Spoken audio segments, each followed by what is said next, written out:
And many people go through life never getting in touch with their greatness because of the lack of motivation to push themselves, or because they have not found something that they believe to be worthwhile to challenge them. That many talented persons have gone unnoticed, and the world never had a chance to be exposed to their talent because that person did not take the time to begin to express or to demonstrate or to motivate themselves in the direction to bring that which they came into the universe to bring. Many people will leave the universe without a trace. No one will know they were here. And in fact, under their name, we could put under there, not used up. Will anybody know that you came this way? What contribution are you giving? What will you leave? What will be different because you came this way?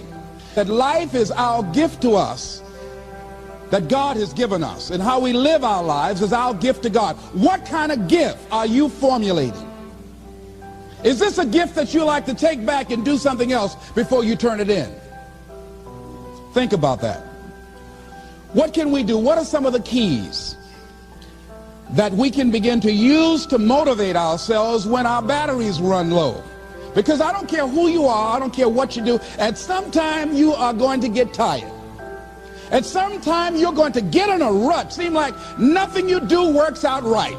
And sometimes it just seems like you just don't have the wherewithal or the will to do anything. That sometimes you act like you're punch drunk. You're just wading through life, just doing time day in and day out, looking at non-discriminatory television, anything that's on, just looking. And depressed, feeling powerless, feeling useless, and bored. What do? How do you get yourself out of a rut? How do you, when you know you can do more than what you've been doing and you're not doing it and you're discontent with where you are, you get angry at yourself. How do you get out of that rut? How do you motivate yourself? One of the things that we must do is that we must be involved in working on achieving self-mastery. You must work on yourself continuously. Never be satisfied with yourself. Always know that as you invest the effort and time on you, that's the greatest ability that human beings have above animals. See, a dog can't be anything but a dog. Tree can't be anything but a tree. Human being, you've got unlimited potential. You can put effort on you, and by concentrating on you and developing you, you can transform your life wherever you are right now. So you want to work on yourself. You want to read books that inspire you and motivate you. You want to listen to tapes over and over and over again. And I suggest that you listen to tapes when you first get up in the morning. You want to control the spirit of your day. When you first wake up in the morning, your mind is operating at 10.5 wave cycles per second. That's when the subconscious mind is most impressionable. Whatever you hear in the first 20 minutes when you wake up, that will affect the spirit of your day. When you listen to tapes, listen with relaxed belief, believing that this can happen for you. And by listening to them, listen to them over and over and over again, and you will get a breakthrough. You can listen to the same tape for months, and all of a sudden you hear something you never heard before. It'll have a special meaning for you. Or read the same book over again, and you find some special insight. You said, I can't believe I didn't see that the first time. So you want to be involved in developing yourself. Most people won't do that. Most people won't take that kind of effort and invest that kind of energy in themselves, because they will fall prey to that conversation within. Oh, don't do that. You don't have time. You're too busy. You're too caught up in the rat race. Most people won't do that. Well, they won't take time to go to lectures. They won't take time to go to seminars. They won't take time to go to classes to improve themselves. And as you continue to work on yourself, you will begin to expand your vision of yourself. You begin to work towards self-mastery. And you will begin to see it reflect itself in all the dimensions of your life, your mental life, your physical life, your social life, in your relationships, your monetary life. So concentrate on developing yourself. Because if you don't, I guarantee you that you will make a settlement. And most people have. And most of us already have. What kind of settlement have you made with your life? Many of us are making in-life settlement. We're settling for less than what we actually deserve. We don't feel good about it, but we make it work in our minds. We'll come up with some kind of excuse to make it all right. What kind of settlement have you made with your life? Many of us settle for less than what we want out of relationships because we don't have the courage to change them. The next thing is, in order to begin to find some keys to self-motivation to drive yourself, in addition to working on yourself, and as you work on yourself, you feel good about yourself, and as you feel better about yourself, you treat yourself differently. Develop a health plan. See, you can't feel well and do well if you don't have good health.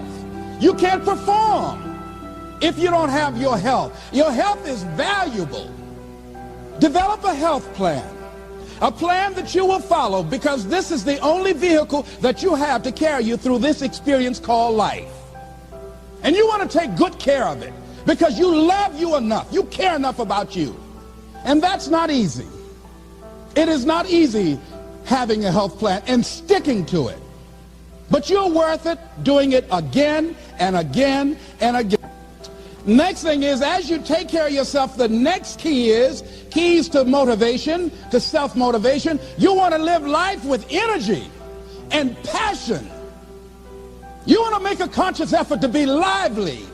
See, in life, you either saying hello or goodbye. You either on the way or in the way. You want to be happy. You got a lot to be thankful for. But you watch some of the faces around you every day. And I tell you, some of these faces, they will put you in a depressed state of mind. So you want to avoid these kind of faces. When you see them coming, turn your head. The things that you say to yourself, you want to watch them, and in watching them, you want to take charge. So you've got to learn to stand up to yourself inside yourself and short circuit, override that conversation that's always going on. 85% of what that conversation will tell you is negative. It's negative. It will tell you you're tired when you really are not tired. It will tell you you can't do it. It will fill you with fear. So you've got to watch that conversation. And when you find it going on, you've got to stand up to it and say, I'm going to do this anyhow. I'm afraid, but I'm afraid not to do it. And I'm not going to let you stop me. The biggest challenge that you will have in life is you. There's an old African proverb that says, if there's no enemy within, the enemy outside can do us no harm. The next thing that is a key to self-motivation is that you've got to ask yourself, what do I want out of life? What do you want out of life? What do you want out of a job? What do you want out of a career? What do you want out of a relationship? What do you want? What gives you your life? How will you know when you got it? What will make you happy? You need to know. You need to start asking yourself some questions. What do I really, really, truly want? You need to be exact about that. Don't be vague. Oh, I just want to be happy. That's too vague. What will make you happy? How will you know when you got it? Zero in on it. Be exact. Be specific. And as you do that, that will stimulate that superconscious mind, or the reticular activating system of your mind, that will begin to find those things, to identify with it. And once you begin to determine that which you want, take the time to write it down. Don't just think about it. Write it down. That is a subjective process that engages the subconscious mind. Write it down. Once you write it down, read it 3 times a day, morning, noon, and night. Why is that important? Because what it will do, it will cause you to focus. It will cause you to concentrate.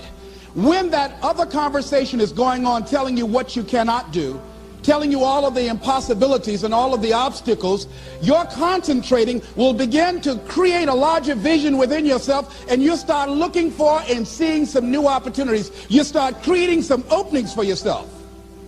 As you begin to read that every day, day in and day out, that will make you focus. That will discipline your thinking. And you'll get all kind of creative ideas. As I talk to you right now, being involved in this immersion process, you're going to create some openings for yourself. You're going to get some ideas. You're going to feel your adrenaline flowing, and you're going to think about something, some idea you had. And you say, I want to go back and I'm going to look at that again from a different vantage point, not from the level of the problem or the obstacles that I encountered, but from a higher vantage point. Because what you will begin to see and to know as I talk to the higher consciousness within you, that you are powerful, that you are a miracle worker. And that inner conversation has conditioned you to believe that you are not. And as you begin to discover the truth of who you are, whatever challenge that you're facing in life, and if you're living, you're facing some challenge, you'll begin to know that you're powerful and that you're a miracle maker.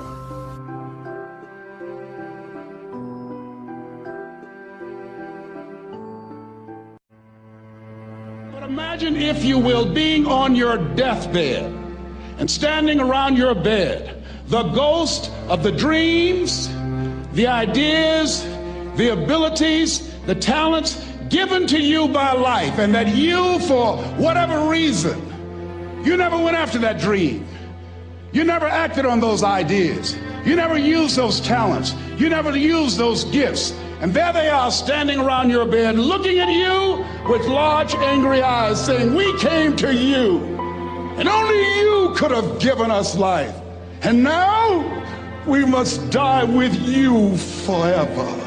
And the question is, if you died today, what dreams, what ideas, what talents, what books, what music, what leadership, what voice will die with you? What if you live your whole life only to discover that it was wrong? That it was wrong. That you were chosen to do something else and you didn't do it. Continue to do those things that you know that work for you after you have evaluated yourself in the situation.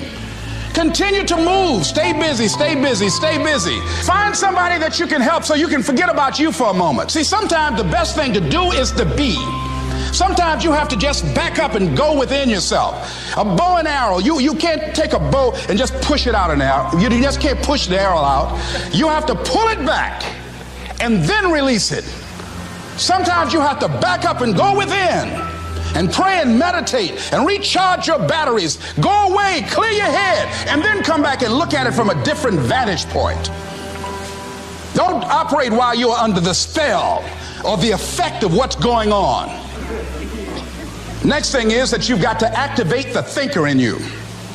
Don't allow your emotions to control you. We are emotional, but you want to begin to discipline your emotion. If you don't discipline and contain your emotions, they will use you. Your mind goes on automatic. You don't have to force yourself or motivate yourself to think negatively, to be depressed, to hate somebody, to want revenge, to want to get back at somebody, to beat yourself up over the head, to feel loaded with guilt. You don't have to make any effort to do that. Your mind is on automatic. It will do that by itself. But if you want to begin to move into your own personal greatness, if you want to begin to really enjoy a happy, successful, healthy life, you've got to be willing to go against the tide. You've got to be willing to harness your will and say, in spite of this, I'm in control here. I'm not going to let this get me down. I'm not going to let this destroy me. I'm coming back.